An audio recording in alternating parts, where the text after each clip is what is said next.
Today, before we do our Bible history lesson, I want to spend a little bit of time practicing our song that we're working on from Psalm 139. All that I am, I owe to thee. I would love for you to sing along with me while I sing. All right, here we go. All that I am, I owe to thee. Thy wisdom, Lord, has fashioned me. I give my Maker thankful praise, whose wondrous works my soul amaze. Ere into being I was brought, thine I did see, and in thy thought my life in all its perfect plan was ordered ere my days began. Good. And now we're going to go over our memory verse, which is due to Friday. On Friday, you have to say it, all right? And it's a little bit longer. It goes like this. You prepare a table before me in the presence of my enemies. You anoint my head with oil. My cup runs over. Let's say that once more together. You prepare a table before me in the presence of my enemies. You anoint my head with oil. My cup runs over. Keep practicing that one at home. Then we're going to have our Bible history lesson. And this is the continued story of King Solomon. Remember on Monday we talked about his wisdom and how he found out who the real mother of the baby that was alive was. And today we're going to hear about how he builds the Lord's house. Listen carefully, and we'll have some questions at the end to see how you do. The work of building the temple was now begun. David had made the plans, you remember, and had helped Solomon gather all the materials. Now Solomon sent a letter to an old friend of his father's. He was Hiram, the king of Tyre. Solomon told Hiram about the plans he and his father had made to build a great temple for their God. He asked Hiram to send him some of the great cedar trees which grew in the mountains of Lebanon. He promised to pay for the wood by sending food, wheat, barley, wine, and oil. King Hiram was more than willing to help David's son. While Hiram's men cut the trees, King Solomon had other men cut the stones for the foundation of the building. When all the materials were ready, they were to be brought to Jerusalem. The building of the temple was such a great task that it took thousands of men to do the work, and it took 7 years before the work was finished. Every part of the temple was fitted together without using a hammer or nail. The entire building was covered with pure gold, both inside and out. The walls and the doors were decorated with angels and palm trees and flowers. The temple stood on the top of Mount Moriah, the spot David had chosen for it many years before. It was on Mount Moriah that King David had met an angel, and there he had built an altar to God. The great altar of the new temple was built on the same spot. There was a holy place and a holy of holies, just as in the tabernacle tent, but they were larger. A beautiful curtain hung in front of the Holy of Holies. It was made of fine linen of many colors. Cherubim were embroidered on it. There was a large basin or bowl made of brass for the priest to wash in. It was held up by 12 brass oxen.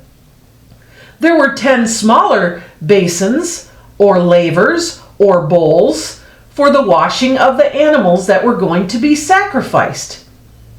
10 golden candlesticks gave light for the temple. Hiram made hundreds of golden basins and spoons and censers and bowls and snuffers. All these were to be used in the temple. Solomon also had 2 huge pillars of brass made to stand in front of the temple. The pillars were decorated with wreaths of chainwork and with lilies and pomegranates, all made out of brass. There were 2 large yards outside the temple.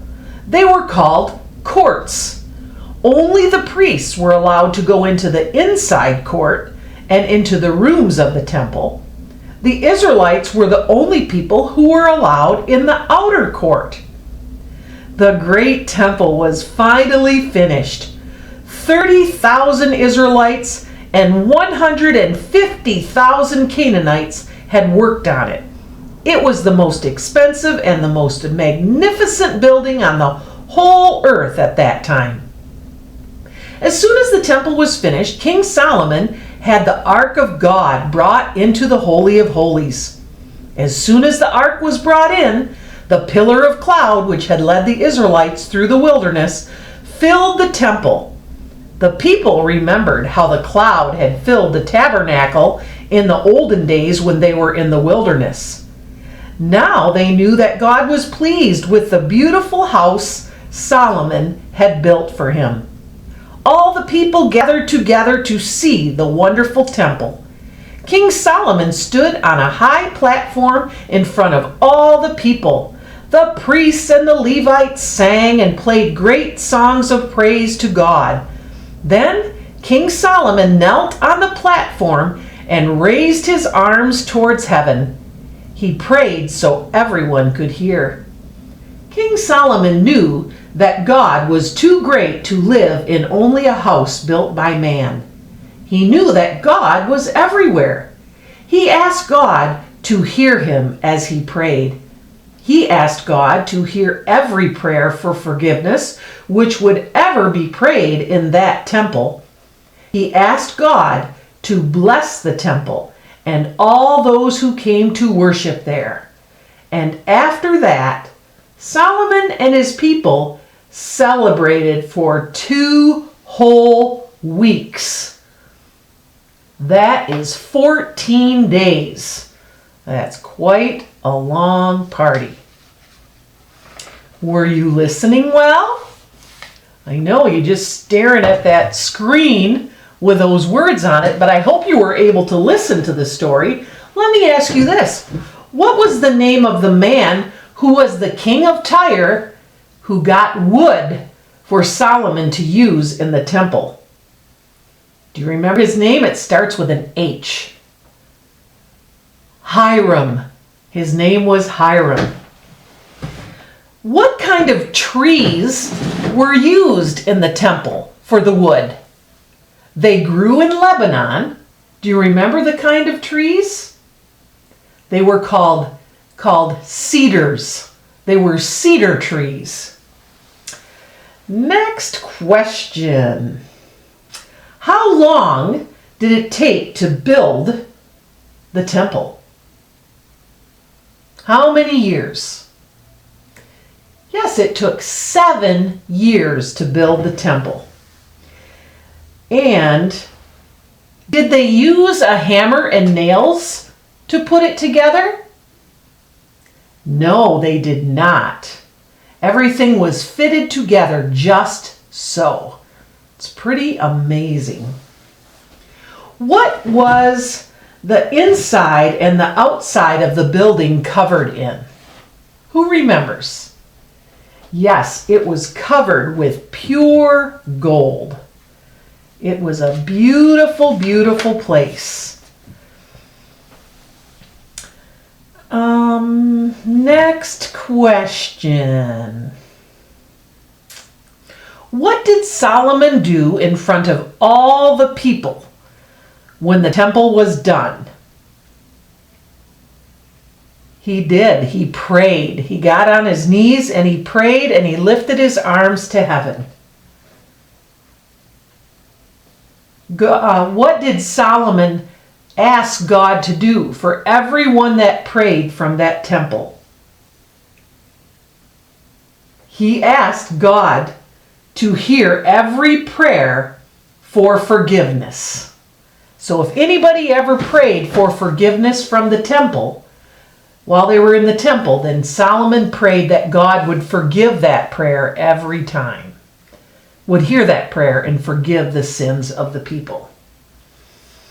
It's a quite different building than the tent of the tabernacle, because remember, the Israelites had to take that tent down anytime they moved. So they had to pack up the tabernacle and move it to the new site. Now, finally, God has his own temple in Jerusalem that David built. So that Solomon built. Do you remember why David couldn't build it? Yes, he was a king of war and he had blood on his hands. But Solomon could build it because there was peace in the land when he was the king.